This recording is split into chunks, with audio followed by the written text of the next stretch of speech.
What's up, world, and welcome to the All Real Show.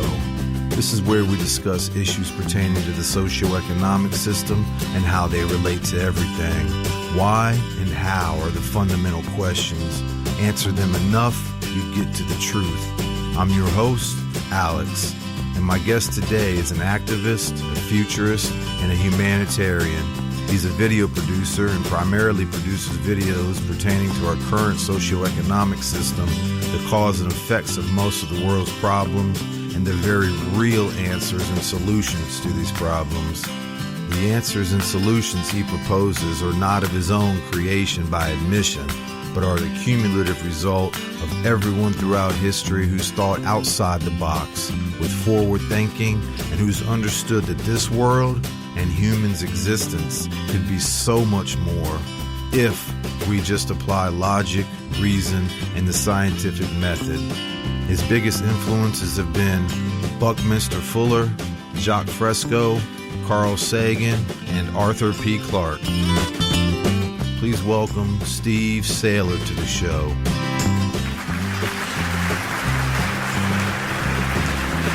Hello, Alex, and everyone else. Thanks for having me here, Alex. Appreciate it. Yes, Steve. Thank you for being here. I've become aware of you some time ago. As I mentioned in the intro, you do make a lot of videos, and most of them pertain to, in general, the socioeconomic system and the problems and solutions. You do a great job, by the way, of them, and I'll thank you. Voice more of my opinion on them. But how did you get started making videos in general? Well, I've been a musician forever, and so I played music in bands and moved up to Colorado after I was out of college. And this, I'm 70 now, so this was actually 45 years ago, something like that. And I was playing music in bands for a long time, and that's what I did for a couple decades. And then I started writing screenplays. And, I was in college, majored in drama and arts and things like that. So I wanted to see if I could write some screenplays. I did that over a decade. I wrote about a dozen of them. And the fourth one that I wrote was called Blood Relations, and that actually got made by, it was a small budget, a company up in Toronto did it. And then I had a couple others optioned, and yeah, that's a tough business, though, to really break through in it. And when about 10 years ago, I happened to see the Zeitgeist Addendum. I saw the second one first. Then I went back and saw the first Zeitgeist, and that really had an effect on me. And I decided instead of, I was making videos to actually, I shot this movie, a script that I wrote myself with the people. I live near Aspen, and some really talented people at a dinner theater here. I got them to act in it, and I went through and shot this whole movie and spent a year or two editing it. And by the time I was done editing, I didn't know anything when I started with it, and I knew a lot after 2 years. So I made some how-to videos and had a little business where I sold those for a while and taught other people how to do editing. So that's how I got into shooting and editing, and that was about 20 years ago, 1999, that I started this business of doing how-to videos. And so I've done that for 10 years, and that's when I caught on to Peter Joseph's work with the Zeitgeist movies, and I decided I could help. Mm-hmm. Try to spread the information around, try to educate people, inform people in maybe a different way. His videos are a little, maybe more on the intellectual side, and exactly a little tough maybe for some people to follow. And I thought, well, maybe I can make these a little more fun and do it in a different way and reach some more people. And the first one I did was a game. I made a little board game out of. I had a little deck of questions, and then I would roll a dice and then answer the questions. And it turned into almost a 2-hour video. And it were 10-minute, 15-minute segments, and there were about 10 of them. So then I cut that down to about 45 or 50 minutes, and something is up there now. This was 10 years ago. It was the first video I did for a resource-based economy, and it's called the resource-based economy game. So if anybody wants to see that, you can just type that in YouTube, resource-based economy game, and you'll see that. But that was the first I did, and then I've continued on making videos for the last 10 years. I see. Yeah, very nice. Yeah, you saying that just now about they can go look for that.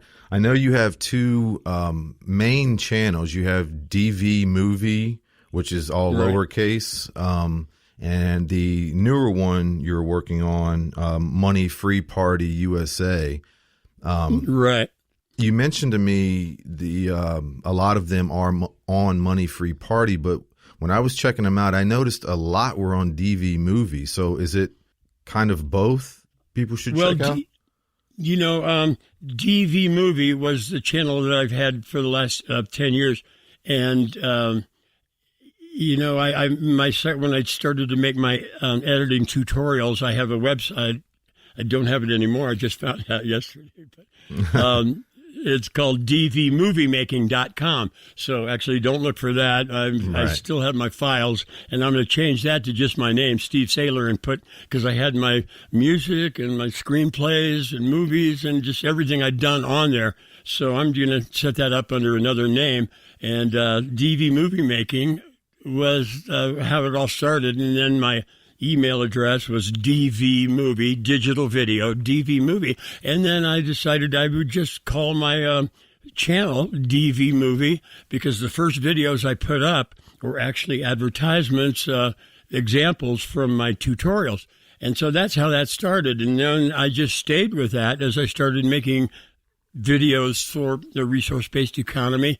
And so, yeah, I probably have 8 years of videos that I put up on there.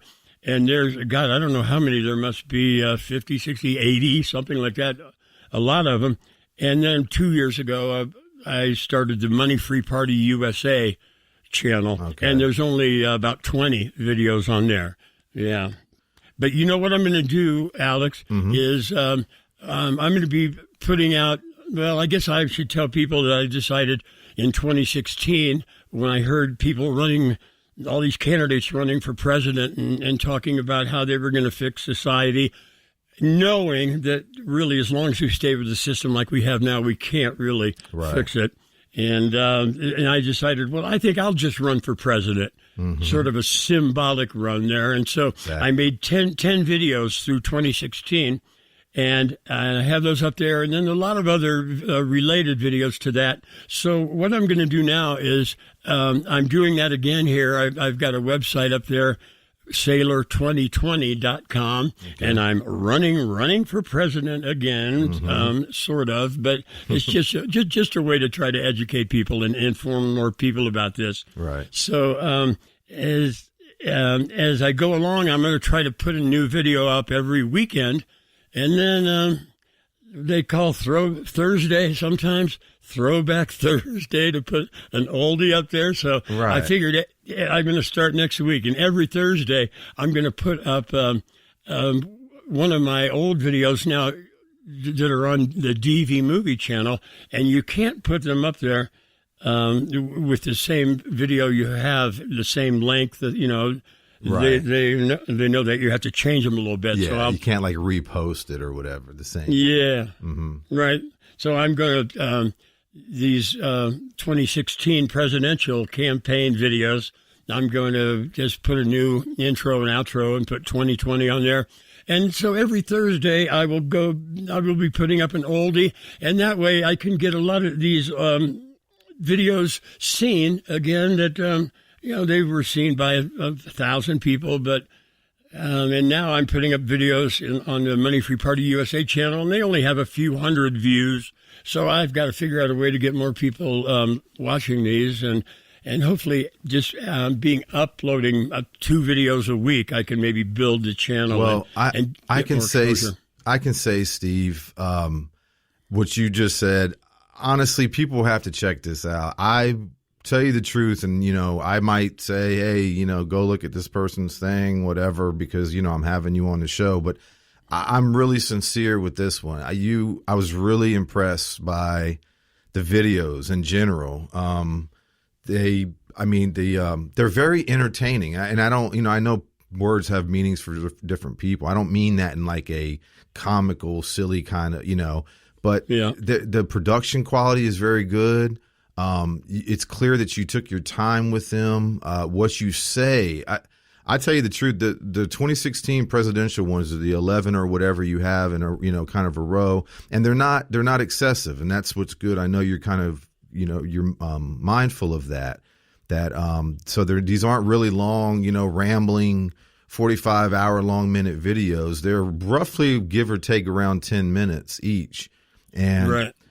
Very precise, very on point. I mean, honestly, Steve, if I would have wrote it, I couldn't have wrote it better myself. I mean, again, just what you say, how you say it, it's right on point. And like I said, and then you do add the entertainment value where they're engaging, because it's not just you standing there talking in like a dim lit bathroom with echo, the production quality is very good. They're very entertaining. You can keep, watch them through and through. And I highly suggest for people to check them out because, if you don't know what this stuff is about that we keep talking about, the way you lay it out, you will get it. You do it step by every video takes you, basically to the next step. You did that very well also. So it will inform people like that. And even if you're aware and stuff like we are, and maybe people listening to the show already, trust me, just check them out and you'll see like exactly what I'm saying, that, they're really good. They're really good. And then of course you have so many on there. You have tutorials, like you said, for, other things and, stuff that you can learn with. And then you even have I loved, it was making me laugh. The Monsanto whores. Oh yeah! Oh, that's great that you watched that. That's funny. I forget about these things. This is what I mean, Steve. People really need to check this stuff out. It's great. It's great. Just because, and most people obviously know this, especially with the overload of these, entertainment or whatever you want to call it, things being put out. But just because it's not viewed doesn't mean it's not good. And yeah. Well, yeah, I appreciate you telling people about that, because if they can, I know you'll put a link on here to both channels, and if people go to the DV Movie channel, you can go back and look through the videos a little bit. And I forgot I did one on Monsanto. That was great. Then when I got to the part of the revolving doors of how people go from Monsanto into government and back and forth. Yeah, I called it the revolving doors, but it was the revolving whores of Monsanto. It is great.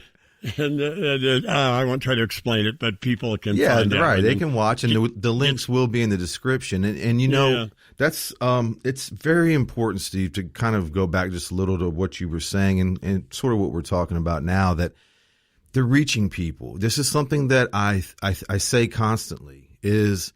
And hypothetically, okay, you can be the smartest person in the world, right? Just say hypothetically, all the answers, everything, but if you can't relate that to people, if you can't get that across, it's all for naught, and it's kind of like when we talked preliminary, I mentioned to you that, everybody, like you're going to reach people I can't, I'm going to reach people you can't. And there's ways to do that. And I just wanted to say lastly that I totally agree with you with the zeitgeist and being intellectual. I thought the exact same thing, Steve. Believe me, it's great. I can't stress enough for people to watch it. I do in almost every show, the zeitgeist documentaries, but they are.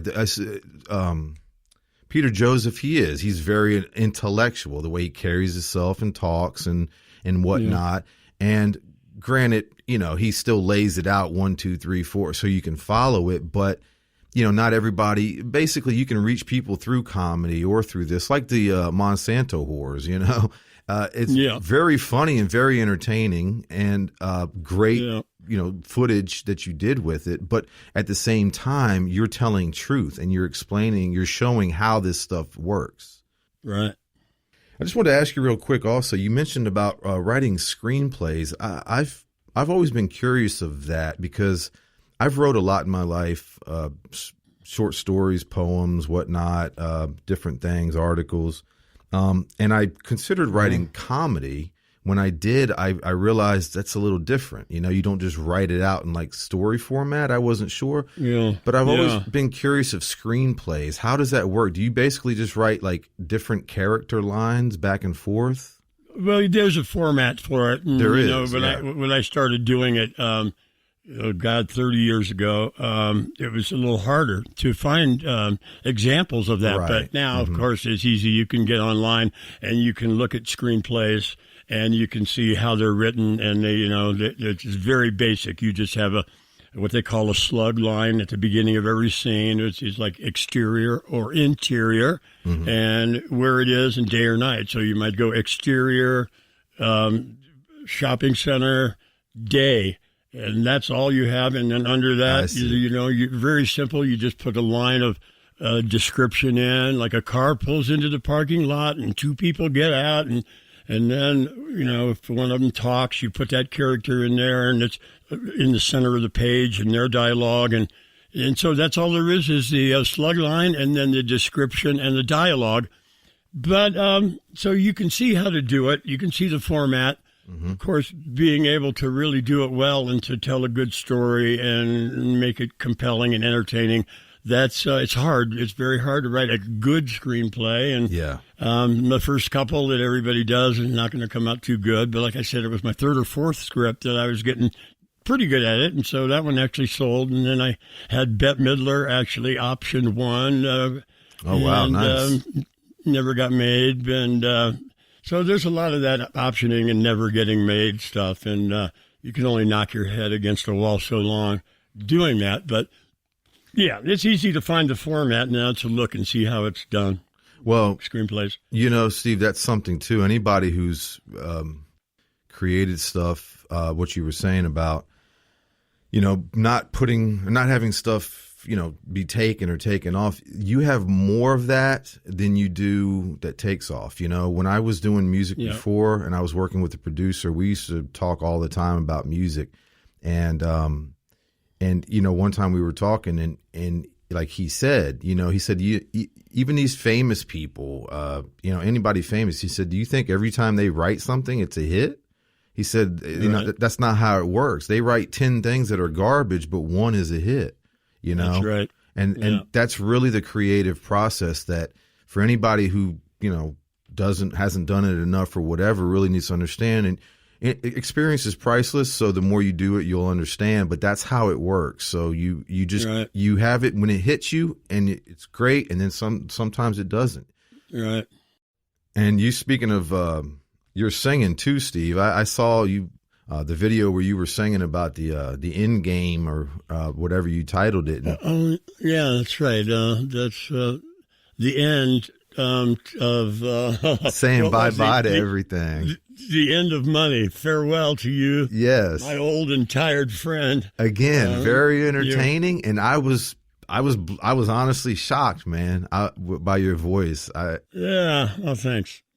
Yeah, it was really, really. You sound great. It's funny because it always reminded me of how a lot of times you hear how singing sounds different. Like you'll hear somebody, say a British person, when you hear them talk, they'll sound like this and that, and then you hear them sing, and it's like sounds like a total American or whatever. Yeah, right. It's weird how that works, Right.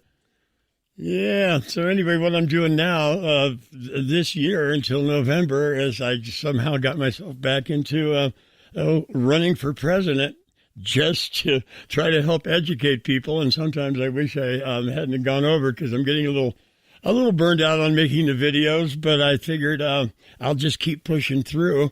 And when we see all these people on TV, the candidates talking about how they're going to fix things, you could switch over to my channel and listen to Exactly. my campaign videos for how we actually can fix things. Because as long as we remain in a system which is built around infinite growth and consumption and waste, there's no way we can take care of our environment. And I try to tell this to people that, I've got some good friends who are in the Extinction Rebellion group. And Right. one guy, an author, Martin Buchanan, I went to high school with, we still stay close. And he's been very big in that. And he's been very big on, the global warming, writing about that. And I just try to tell him, Mark, hey, as long as we have got a system built around infinite growth and consumption, inherently it's going to produce all these negative outcomes, environmental negative outcomes, and we can never take care of this planet until we move into a collaborative or cooperative type of economic system. It's going to take a new system. So that's the message I'm trying to get out there, and how we need to get rid of the bankers. And, well, this is the whole policies, the platform that I put out there, and I've got a website up there for it. So we can talk about that or whatever you want to talk about. Well, no, I'm glad, again, you brought that up. I mean, I was going to say the exact same thing that basically you just said. I wanted to make a point because I like your videos in general for numerous reasons, but the way you do them, and again, people check it out, you'll see exactly what I'm talking about. Granted, you do a lot as though it's, and I don't want to turn people off, not like a campaign thing, but general concept like that. But then he did some where he actually, and I don't again want to give it away, but it's essentially split screen with real candidates like Agent Orange and Clinton, and then it's Steve saying, and so, but the point is when you watch that, it really, just the visual even of it, and you realize how different if a candidate was really saying what really needs to be said, like you were doing, you realize how different that sounds in that in that light, in that context, than what they say. And yeah, that's right. There's some other videos I forgot about because I did 4 of them where Clinton and Trump are doing their debate, and it was just the 2 of them, but I managed to sick myself in the middle. You did great. It was great, man. So it looked like I was there, kind of telling them, hey, that's not going to work. Your ideas, here's what you have to do. So those are kind of fun too. Well, they're very fun. And because, again, the point that we're both kind of getting at here is obviously the number one thing is the message. And bottom line, I know, Steve, you stress it, I stress it, and I know it sounds redundant. But what do you say when it is the answer? There is no other answer. There is no other alternative than to literally change the entire system.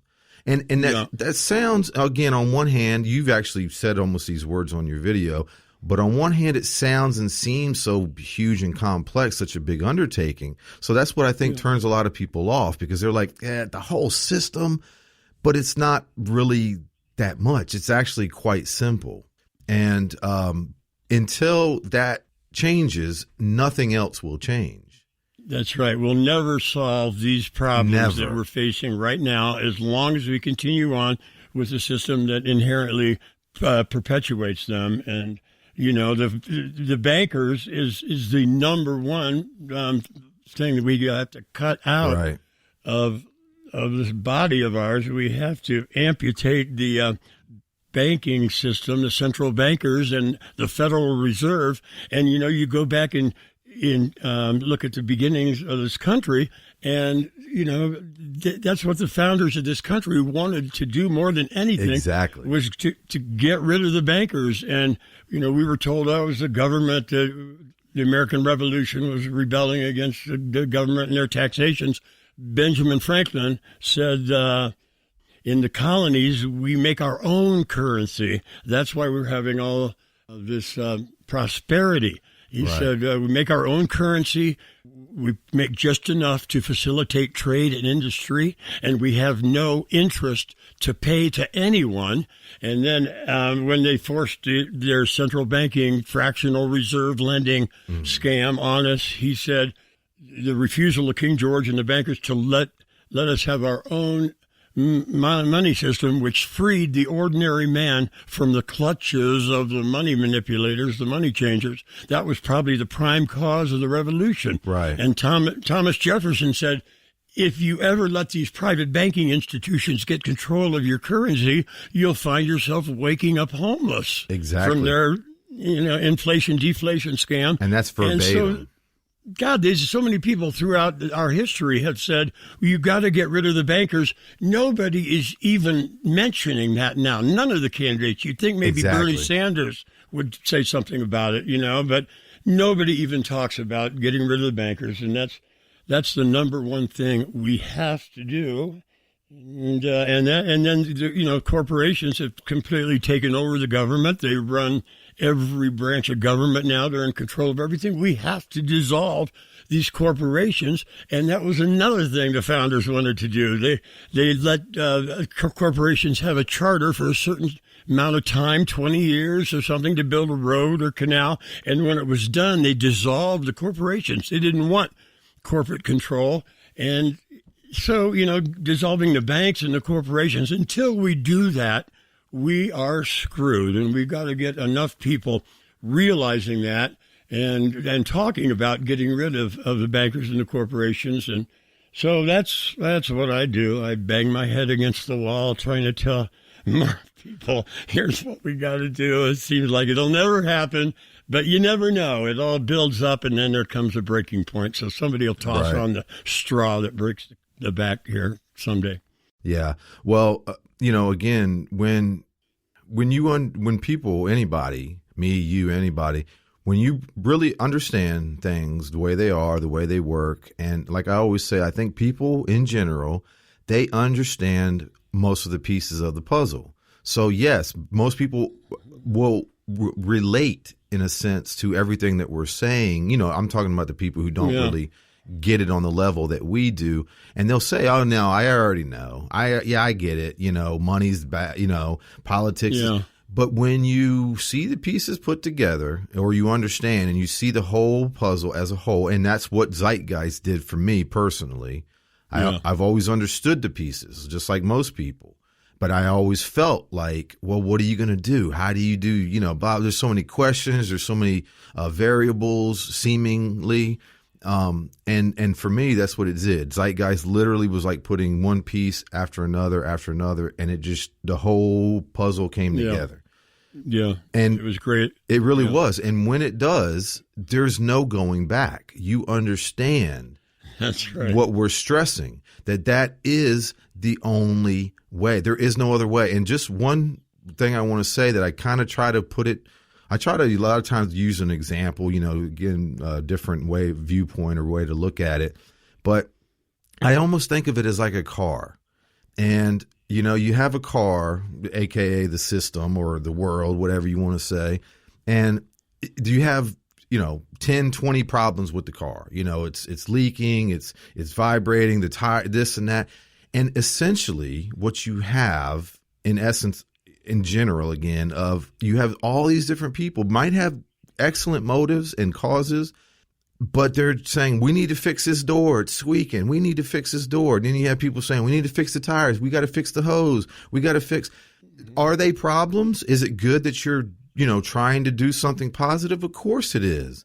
Mm-hmm. But when you realize, say you change the engine, all those other problems on the car are fixed and they're never corrupt again. Why would, from that point on, you're stuck because you're like, I understand now. The engine is what's causing all these problems. Right. So all we have to do essentially is change the engine. It doesn't make sense. It's futile to try to change these, because even hypothetically, again, say you fix the hose or any problem, name that any problem in the world. Okay, it's fixed. But then you have all these other problems springing up because of the engine being malfunctioning, or that same problem over time is going to start deteriorating again. Yeah. But if you change the engine, the problems go away and they never return. Essentially, that's what it is. Yeah. I know. And, if you go back 10, 20 years ago, there were so few people who really understood the fractional reserve lending Ponzi scheme run by these central bankers. Just very few. And now with the internet and there's so many people now that do understand it. It's probably still a small percentage, but it's picking up, and hopefully we'll get to the point where we can get rid of the bankers and move and have what I like to think of as some temporary monetary system to hold us through as we move from having to remain in a economic system of scarcity, of now artificial manipulated scarcity, really. In the beginning, our economic systems were created in times of true scarcity. Exactly. But now we can move from scarcity into abundance. We can produce an abundance of so many products that people need with very little human labor, with just automation. And so, as we can... and your videos point that out, by the way. Again, I want to stress that. Even if people understand this, check out the videos. You'll see, again, it's like a refresher course in a sense. And if you don't, I'm telling you, they're great videos because, again, they're entertaining to keep you watching and listening. They're short enough to digest. There's not a whole lot, so it's not like, you have to make a week appointment for them. Right. I mean, as far as the message, and everything that we're saying lays it out and explains it, and you will get it. It'll make sense to you, trust me. Yeah. So if we can move into a system of abundance where we can produce an abundance with very little human labor, then we can make things free. And so, the people always say, well, you got our capitalism and then you got communism or socialism, and those have problems too. Yeah, they have problems too. And that's why I've used the term automationism. If people I like that. If people need an ism, hey, well, automationism, this is instead of trying to get more jobs, to get jobs to people, the goal is to get rid of jobs. That should be the goal in the future. Right. To get down to a 10, 20-hour work week. We could do that immediately if we get rid of all the jobs that actually don't produce anything, and we can just have people working 10 or 20 hours a week in their community, producing things in abundance. We can make them free. But in the meantime, we can have a temporary monetary system where each community makes, just like Benjamin Franklin said, in the colonies, we make our own money. We make enough to facilitate trade and industry. Well, we can do that at a local level and make sure everyone has enough money to have the basics, but get rid of this monopoly game and this play money where people have billions of dollars. We have to just let that whole system go. If we want to start up a temporary monetary system to get us through as we build our processing centers and try to localize production, then at that point we can make things free. So that's what the Venus Project wants to do, and that's what we all would like to do. We may need a step to get there. Where I think that step that you've been mentioning lately, the RBI, or UBI. Oh, UBI. I'm sorry. Yeah. I'm stuck on RBE here. Right. But UBI, the Universal Basic Income. I mean, I've discussed that with some other people on the show, and my personal opinion, at least as of now, we haven't really gotten to that point, but I think that would be maybe something that could be used in the transition. I do too. Right. I do too. Yeah.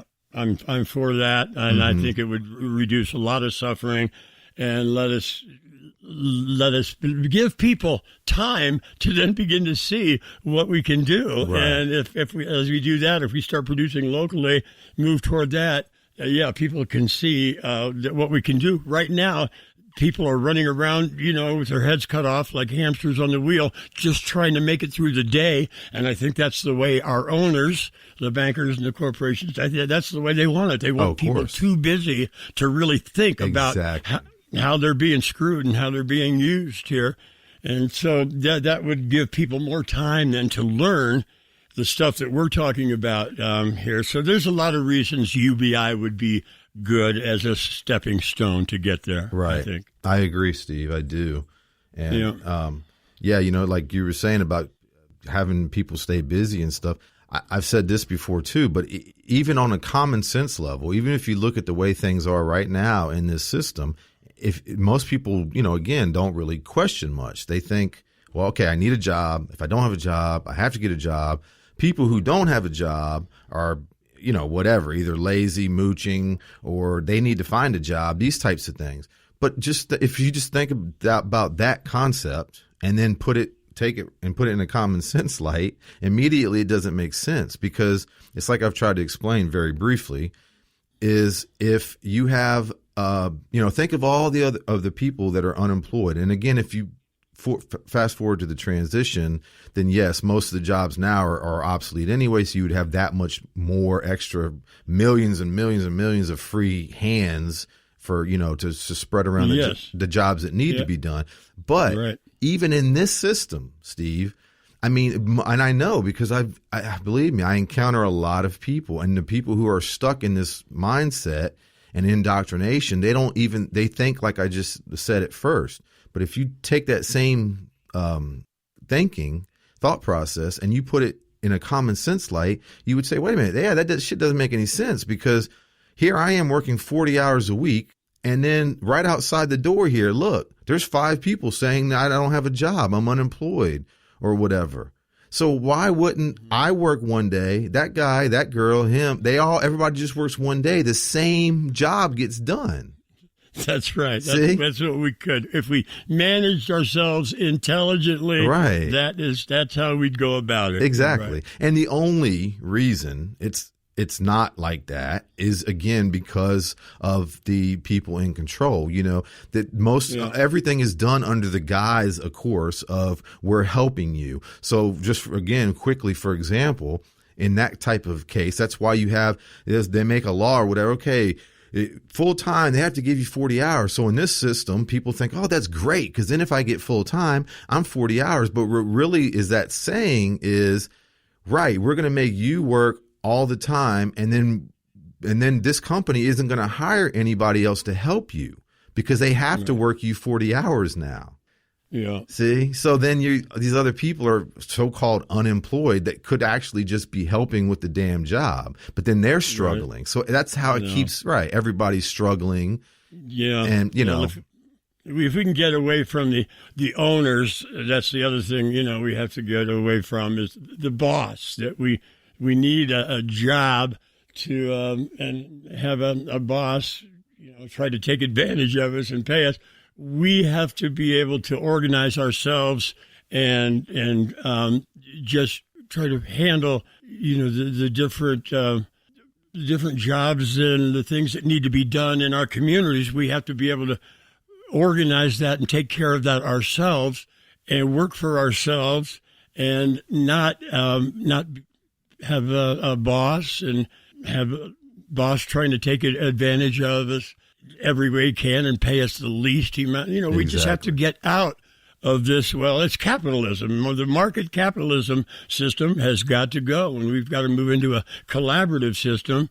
And so it's, another thing we need to do is with government. Nobody believes that government works anymore. I mean, right. The 8% approval rating of Congress, I think that's the last I heard. Yeah, it is broken beyond repair, and there's no reason why we should not move government online now, and we can have our representative getting online and having meetings, video conferences. Right. All meetings can be done on video conferences, and nobody has to go to Washington anymore. Right. And this is going to be, I know it's going to be just a huge change to try to move this whole thing of representatives and senators and what. We don't need that anymore. We don't need Washington anymore. We can just take care of this online. Everything can be done online. Nobody needs to go to Washington. So that's the point. Almost everything can be done online. That's a key. Honestly, that is a huge key that people in general, need to get, and I know a lot of people do, but for the ones who don't, that is what makes everything that we're saying possible, is the technology. I mean, Right. You're right. You're right. 50 or even or anything past that years ago. Yeah, you're right. It was impossible. Maybe not even 50, maybe even more than that, but whatever. In the past, yes, it was impossible because we didn't have the internet, we didn't have the connectivity, we didn't have the logistics, we didn't have the knowledge of water purification and aquification and greenhouse automated automation, technology. right, automation essentially, right. Yeah. And so that is what makes it possible now. And most Right. people understand this too, that technology, because of everything we're pointing out, it has surpassed human intellect or, intelligence, I guess is the word. I mean, because the technology we have right now, we could be doing 100 things more efficiently and better than we're doing. Because that means it's surpassed our way of thinking and handling capabilities. it. Yes. Yeah. And, a lot of this, of course, was, the architecture and those types of things were thought out by Jacques Fresco and like you said, Buckminster Fuller understood it too and touched on it. Fresco, of course, went into much more detail. He devoted his life to it, Right. the actual architecture and building and stuff. But I wanted to mention also Trom. I saw you have you've something on where you've paged with them. Where did you hear about them? It was probably 6, 7, 8 years ago that maybe the Trom documentary came out, and I watched it back then, and it's really talking about a lot of the same things that Zeitgeist and Venus Project, a lot of that same stuff. So, but that, I haven't watched that again. I'd probably be good to watch it again and see what they're up to, but I'm not sure where you got that connection with myself with Trom, but it's amazing what you can find out on people's information, right? Yeah, because I don't remember having much of a connection to that, except watching it and agreeing with everything they're doing. And here's one more group of people that are working toward the same ends. So that's all I know about that. Well, yeah, I was just curious, kind of how you ran across it and stuff. I ran it across it semi-recently myself, and it's pretty interesting because coming up, it'd probably be about 2 months maybe from now or something, but I've already been in talks with some of the developers of Trom, and Sasha, she's actually a blogger. She travels the world and stuff like that, but she's affiliated with them. She's worked with them and actually worked with the Venus Project as well. And she's going to be on the show. So I'm really looking forward to that too. It's going to be interesting to find out, more about that project. And I do know they're still, keep going too, and they're doing things, but yeah. Well, I have I also want to mention, the website that I put up for, the presidential campaign here is Saylor2020.com, and I'm sure we'll put a link onto that too. But Saylor is Saylor, 2020, just like Taylor with an S. Saylor2020.com, and on there I've got a whole about 20 different policies on the policies page, the second page of that.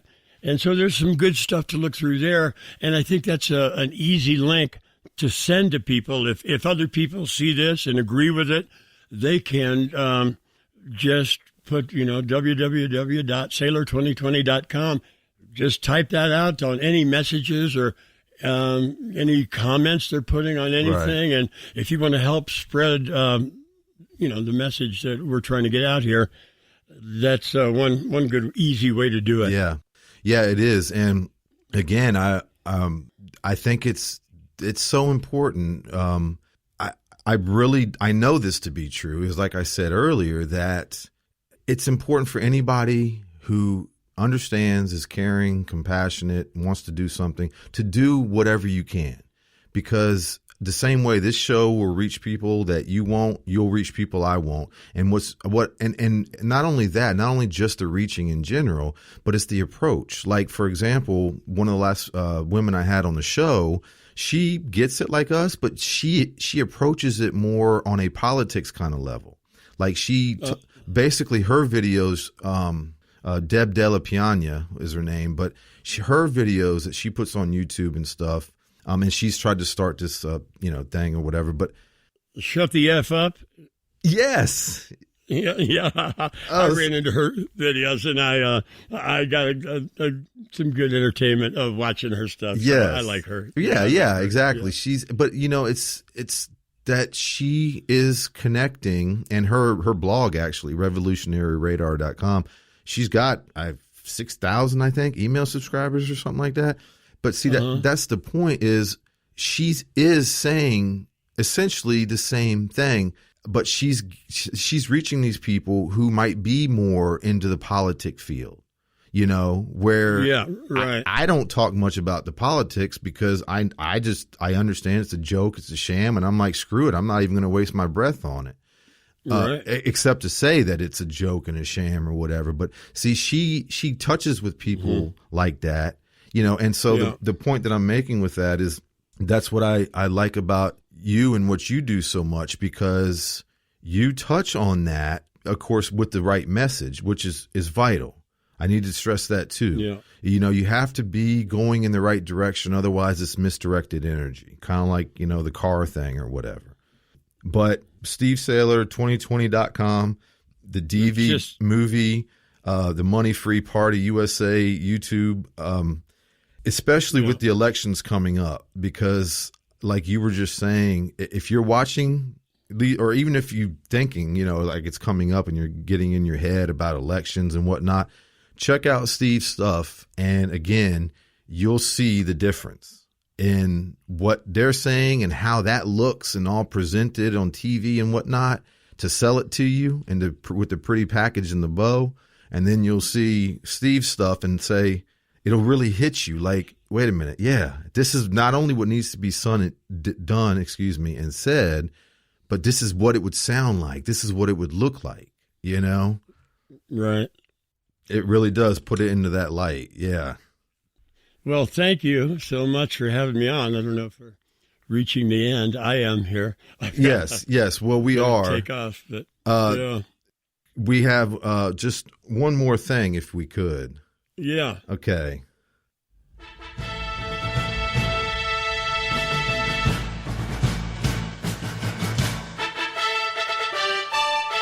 Get on with the ceremony.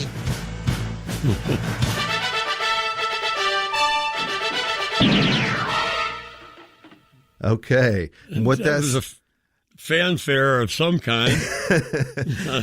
Yeah, I'm still working on that. But what that sound means is this is a little segment we do on the show. I actually just started it, but it's called The Curious Five. It's just where we ask you real quick. You can just, quick answer or whatever, but it's just kind of like to get to know you a little better. It's kind of, a general questionnaire.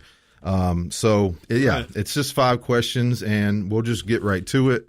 The first one is, do you have a favorite or least favorite accent? Accent. Mm-hmm. Huh? Oh, I like French. You just too, because it huh? sounds so smooth and kind of sexy, and as opposed to German. It's just like guttural and Japanese. No, I'll go with French for the accent. Okay. Yeah. Do you have a favorite food or cuisine? My wife gives me a hard time because she cooks the good food, and I get through that, and I just get through that so I can get to the ice cream.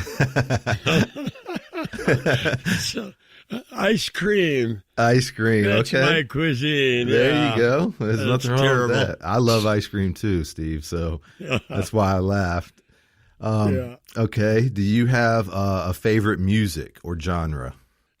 Gosh, that would have to be the 60s classic music. Oh, yeah. When I was growing up, I can't relate too much to the kind of music that's out there today. Mm-hmm. Sounds like my parents back in my day. Right. Yeah.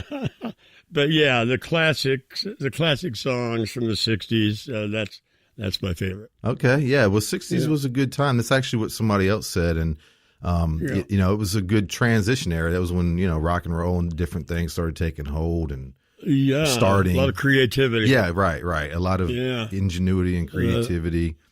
Okay. Number 4 here is, do you have a favorite color? Oh, sure. I'll just say blue. Blue. For no reason. I haven't been asked that since I was young. And that's what I used to say back then. So it's funny, Steve, because when I put that as one of them, it seemed elementary to me too, honestly. But I don't know. I just left it. So that's funny. You related that. I'm in the middle. I'm in the middle of winter here in Colorado, and it's snowing outside.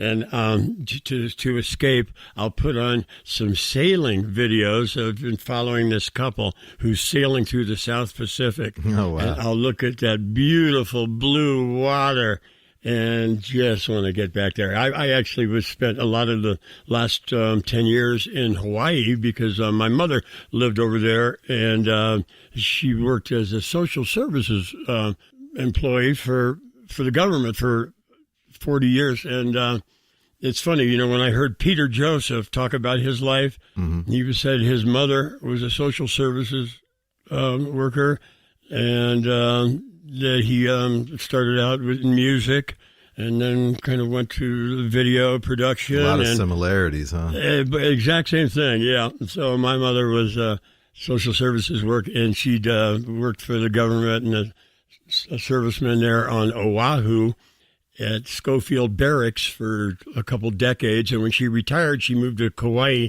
and had a little house in Kauai. So I would go over there and take care of her. In the last 5 years, I was there most of the time taking care of her. She finally passed away last year. And so I got to spend my winters looking at that blue ocean, and I'm kind of missing it this year. I'm stuck here in the mountains, and it's freezing and it's snowing. So I think about the blue ocean. Okay, there's blue. Yeah. Well, very sorry to hear about your mom, Steve. I know that's tough. And it was time to go. She was 96, and she got the full ride. So yeah, exactly. Yes, I understand that, and that's really cool too. My brother-in-law is actually from Hawaii, so when he hears this, he'll be glad to hear that. And they've gone there, visited, back, and yeah, very nice. A lot of the Hawaiian people would like to have their sovereignty back and not be just another military outpost of the United States. And so if you look on Saylor2020.com on the policies down there toward the end is let these territories have their sovereignty back. And so I want to get people from Hawaii seeing that. They'll like that. Yes, definitely. Yeah. Great. All right. And last one, Steve, is what is your natural fear? That was a little deeper, I know, than what's your favorite color. That's interesting to think about. I don't know. What are people afraid of? Dying? I guess a lot of people would say that. Yeah. Some people. And I'm not really afraid of dying. I watched my mom go through it, and I kind of got to the point where, please let me go. I'll be ready to go instead of hanging on too long like that. So I don't really have a fear of that. And you don't have a fear of heights, maybe, or falling, or or no, none of that. Clowns. Hey, maybe I can say I'm fearless. You might be, yes. It's funny. I can't think of anything right off the bat. Well, then I would say you're pretty fearless. Then, yeah. Okay. Yeah. I'll go with that. All right. Sounds great, Steve. Well, All right. yeah, Steve, I really, really appreciate you taking your time to be with us, sharing your insights, all your stuff that you do in general. Yeah. You're a great person. You're doing everything you can. The videos I know are a lot of work. I know. I mean, even this audio show it's a lot of work. So Right. I know that firsthand, and I just wanted to thank you very much for your time and for everything that you do for humanity as a whole. Oh, gosh, Alex, thank you so much, too. I think it's great you're doing this, and I just love the more and more people who are waking up and talking about this and trying to spread this information. So thank you so much for having me on here. Sure, Steve. All right. Right. Yep. Well, okay. Take care, and we'll sign off. Until next time. Okay, Take care, Steve. Alex. You too. Okay. Bye. As always, I want to thank you all for listening. I hope you enjoyed it, and I really hope you got something out of it. That's what this is all about for me, trying to inform, educate, and inspire people. The sooner people realize the veil of lies we've bought into, and that we already possess all the knowledge and technology we need for sustainability and abundance for everyone, the sooner the transition can start. Please feel free to email, follow, share, comment, like, subscribe. I welcome any and all feedback or support. And we're going to let this Grateful Dead sounding tune ride out. And I hope you'll tune in next time for another episode of the All Real